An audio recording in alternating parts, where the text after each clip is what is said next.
সাইয়েদনা আলীকে মদিনায় বিশ্বনবী পাঠালেন আর বললেন, যত উঁচু মাজার দেখো ভেঙে মাটির সাথে গুড়িয়ে দাও। সবার উপরে মানুষ সত্য, তাহার উপরে নাই। এজন্য কবরকে সিকিউরিটি দিতে হবে, কিন্তু গম্বুজ বানানো যাবে? লাল সালু দেয়া যাবে? মাজারে আগরবাতি দেয়া যাবে? মোমবাতি? অনেক মাজারের উপরে লম্বা মশারি টাঙানো আছে না নাই? ওর বাবারে মশায় কামড়ায়, কত বড় ডাকাত, মশা দাঁড়াতে পারে না নিজের গা থেকেও, তোমারে কি বাঁচাবে? বিশ্বনবী বললেন, আল্লাহ ঘোষণা দেন, ফাইন যাকারানি ফি নাফসি যাকারতুহু ফি নাফসি। আমার বান্দা যদি একা একা আমার জিকির করে, আমিও আমার বান্দাকে একা একা স্মরণ করি। ওয়া ইন যাকারানি ফি মালাইন যাকারতুহু ফি মালাইন খায়রিম মিনহু। আর মহা সম্মেলনে যদি বান্দা আমারে স্মরণ করে, আমি এর চাইতো শ্রেষ্ঠ মহা সম্মেলন ফেরেশতাদেরকে নিয়ে আমার বান্দাকে স্মরণ করি। ওয়া ইন তাকাররাবা ইলাইয়া শিবরান তাকাররাবতু ইলাইহি যিরাআন। আমার বান্দা যদি আমার দিকে এক বিঘত আসতে চায়, আমি আমার বান্দার দিকে এক হাত এগিয়ে যাই। আমার বান্দা যদি আমার দিকে এক হাত আসতে চায়, আমি আমার বান্দার দিকে দুই হাত চলে যাই। ওয়া ইন আতানি ইয়ামশি আতাইতুহু হারওয়ালা।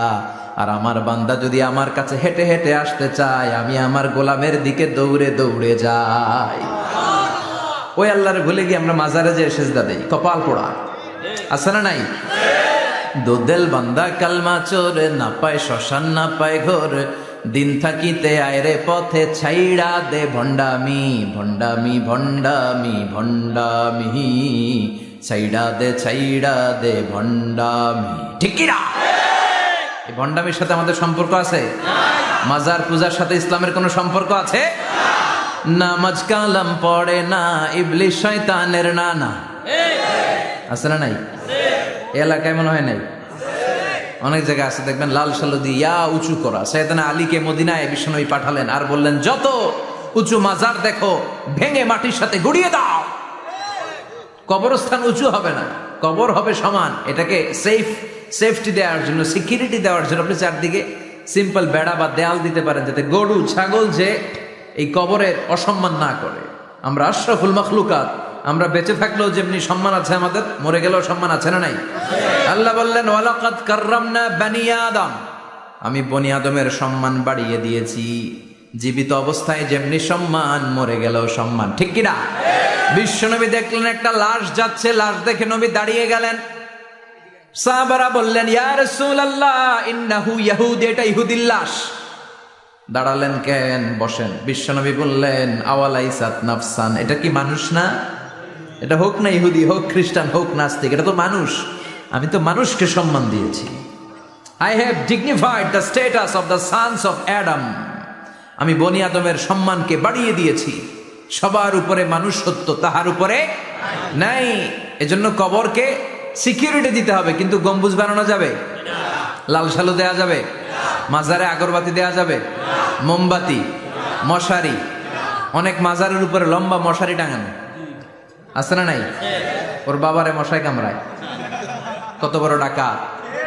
তো মশাই যদি নিজ থেকে তাড়াইতে না পারে, ও তোমারে কি করবে? কথা বলেন। মশা দাঁড়াতে পারে না নিজের গা থেকেও, তোমারে কি বাঁচাবে? দেখবেন যে লোকটা মাজারে মশারি দেয়, ওর বাবার ডেঙ্গু জ্বর, ওর বাপেরে মশাই খায়, ওর মারে মশাই খায়। গোটা বিশ্বের সবগুলো আল্লাহর ওলি যদি একটা গ্লাসের পানিতে ফু দেয়, আর আপনার মা যদি আপনার মাথার মধ্যে হাত বুলিয়ে দেয়, আপনার মা যদি আপনার বুকে একটা ফু দিয়ে দেয়, সব পীর সাহেব একদিকে, মায়ের দোয়া আর একদিকে। মায়ের দোয়া মুহূর্তে আল্লাহর আরশে পৌঁছে যাবে। এজন্য বিশ্বনবী বলতেন, সালাসু দাওয়াতিন মুস্তাজাবা, তিনটা দোয়া আল্লাহ কবুল ফিরিয়ে দেন না। এক নম্বরে হচ্ছে দাওয়াতুল মুসাফির, সফর অবস্থায় দোয়া করলে কবুল করে কে? দুই নম্বরে দাওয়াতুল মাজলুম, অত্যাচারিত ব্যক্তির দোয়া কবুল করে কে? তিন নম্বরে দাওয়াতুল ওয়ালিদাইনি লিওয়ালাদিহি, মা বাবা যখন হাত তুলে ছেলে মেয়েদের জন্য আল্লাহর কাছে দোয়া করে, ওই দোয়াটাও কবুল করে কে? মাজারে মশারি দিবেন? লাল সালু দিবেন? আগরবাতি? মোমবাতি? কোন মানত? মাজারে মানত করা যায় না। ইন্নী নাযারতু লিররহমানি সাওমা, মানত করতে হয় রহমানের নামে। মানত হবে একজনের নামে। চিল্লায় বলেন, তিনি কে? এজন্য মাজারে কিছু দেয়া যাবে না। এই ভণ্ডামি গোটা বাংলাদেশ ব্যাপী। আমরা বলে যাচ্ছি যতটুকু শুধরানোর শুধরাবে। হেদায়েত দেওয়ার মালিক একজন, চিল্লায় বলেন তিনি কে? অনেক পীর আছে এরকম ভণ্ড পীর, সারা বছরে নাকি একবারও গোসল করে না, 365 দিনে ওর গোসলের রুটিন একদিন, আর ওই একদিনের গোসলের পানি মুরিদরা সব খাইয়া শেষ করে ফেলায়। নাউজুবিল্লাহ কইবেন না? নামাজ কালাম পড়ে না, ইবলিশ শয়তানের নানা, ধর্মের একখান খুঁটি ধইরা কয়দিন করবা হয়রানি। ভণ্ডামি ভণ্ডামি ভণ্ডামি, ছাইড়া দে ভণ্ডামি।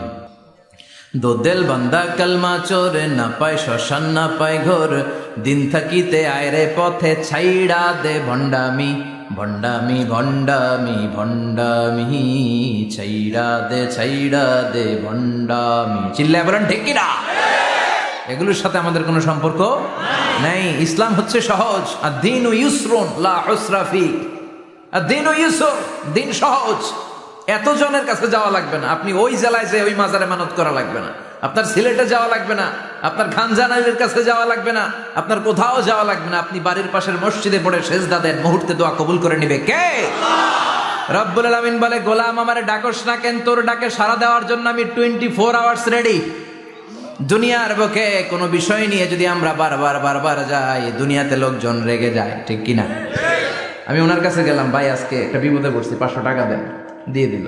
এরপরের দিন আবার গেলাম, দিল। পরশু দিল, তরশু গেলে শেষা দিয়ে দিবে, একটা মাইট দিয়ে দিবে, ঠিক কিনা?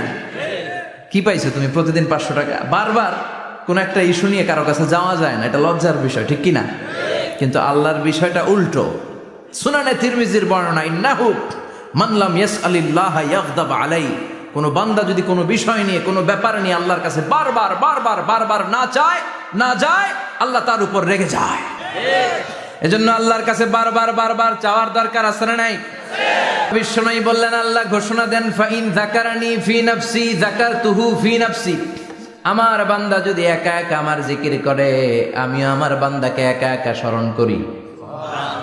ওয়া ইন যাকারানি ফি মালাইন যাকারতুহু ফি মালাইন খায়রিম মিনহু। আর মহা সম্মেলনে যদি বান্দা আমারে স্মরণ করে, আমি এর চাইতো শ্রেষ্ঠ মহা সম্মেলন ফেরেশতাদেরকে নিয়ে আমার বান্দাকে স্মরণ করি। ওয়া ইন তাকাররাবা ইলাইয়া শিবরান তাকাররাবতু ইলাইহি দিরাআন। আমার বান্দা যদি আমার দিকে 1 বিঘত আসতে চায়, আমি আমার বান্দার দিকে 1 হাত এগিয়ে যাই। আমার বান্দা যদি আমার দিকে 1 হাত আসতে চায়, আমি আমার বান্দার দিকে 2 হাত চলে যাই। ওয়া ইন আতানি ইয়ামশি আতাইতুহু হারওয়ালা। আর আমার বান্দা যদি আমার কাছে হেঁটে হেঁটে আসতে চায়, আমি আমার গোলামের দিকে দৌড়ে দৌড়ে যাই। ওই আল্লাহরে ভুলে গিয়ে আমরা মাজারে যে সেজদা দেই, কপাল পোড়া। আছে না নাই? সাইয়েদনা আলীকে মদিনায় বিশ্বনবী পাঠালেন আর বললেন, যত উঁচু মাজার দেখো ভেঙে মাটির সাথে গুড়িয়ে দাও। কবরস্থান উঁচু হবে না, কবর হবে সমান। এটাকে সেফটি দেওয়ার জন্য, সিকিউরিটি দেওয়ার জন্য আপনি চারদিকে সিম্পল বেড়া বা দেয়াল দিতে পারেন, যাতে গরু ছাগল যে এই কবরের অসম্মান না করে। আমরা আশরাফুল মাখলুকাত, আমরা বেঁচে থাকলেও যেমনি সম্মান আছে আমাদের, মরে গেলেও সম্মান আছে না নাই? আপনার মনের জ্বালা যন্ত্রণা পূরণ করে দিতে পারে কে? এটার নাম তাওহীদ।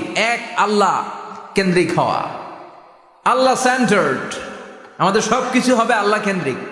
বিপদে আপদে যে কোনো পরিস্থিতিতে সবার আগে কার কাছে যাব? এটার নাম তাওহীদ। এটার নাম তাওহীদেরই মুর্শিদ আমার মুহাম্মাদের নাম বলো। মুহাম্মাদের নাম, আল্লাহর নাম জপলে বুঝতে পারি আল্লাহরই কালাম বলো। মুহাম্মাদের নাম, ওই নামেরই রশি ধরে যায় আল্লাহর পথে, ওই নামেরই ভেলায় চড়ে ভাসি নূরের স্রোতে। ওই নামের বাতি জেলে দেখি আরশের মুকাম বলো। মুহাম্মাদের নাম, সবাই পড়েন। তাওহীদেরই মুর্শিদ আমার মুহাম্মাদের নাম বলো। মুহাম্মাদের নাম, আল্লাহর নাম জপলে বুঝতে পারি আল্লাহরই কালাম বলো। মুহাম্মাদের নাম, চিল্লায় পড়েন আমিন। সব সময় বিপদে আপদে কার কাছে যাবেন? আপনার বিপদ দূর করতে পারে কে? আপনারে অসুস্থ থেকে সুস্থ বানিয়ে দিতে পারে কে? মনের জ্বালা যন্ত্রণা মিটাতে পারে কে? আল্লাহ ছাড়া কেউ পারবে? কোন মুফাসসিরে কোরআন আপনারে বাঁচাতে পারবে? কোন আল্লাহর ওলি বাঁচাতে পারবে? এমনকি আল্লাহর কোন পয়গাম্বার কোন নবী আপনার কিচ্ছু করতে পারে? করতে পারে একজন, তিনি কে? আমরা যেন সব সময় সে আল্লাহর জিকির করি। আল্লাহ তুমি তৌফিক দাও। আরো জোরে পড়ে না আমিন।